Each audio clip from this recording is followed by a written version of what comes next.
El Partit Socialista ha portat la seva campanya electoral fins al Matarranya per posar el focus en les necessitats dels pobles menuts.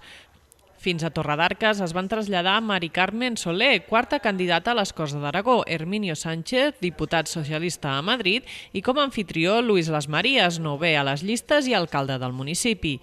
En la trobada van insistir en que la defensa dels serveis socials és clau per garantir el futur del territori.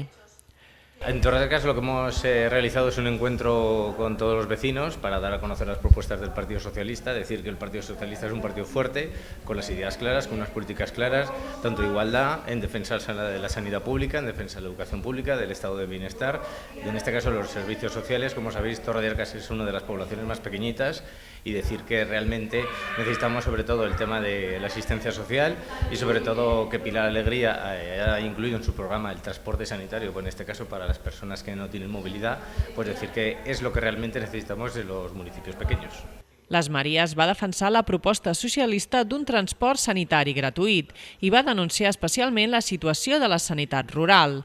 El candidat va posar com a exemple l'estat de deixadesa en què es troba el consultori de Torredarques, sense accessos adaptats ni recursos suficients. Hay que defender la sanidad pública 100% y apostar en este caso con partidas presupuestarias muy amplias para los municipios pequeños para poder mantener estos consultorios. Si en este caso de Torredarques ya se cerró la escuela, si no tenemos unos servicios de calidad como puede ser el consultorio médico, pues en este caso ya podemos echar el cerrojo. Els socialistes també van presentar propostes en matèria educativa, com la gratuïtat del primer cicle d'infantil, una mesura que consideren fonamental per fixar població. A més, el PSOE aposta per la implantació d'habitatge de titularitat pública per al lloguer i la regularització dels lloguers privats fins a 500 euros com a màxim.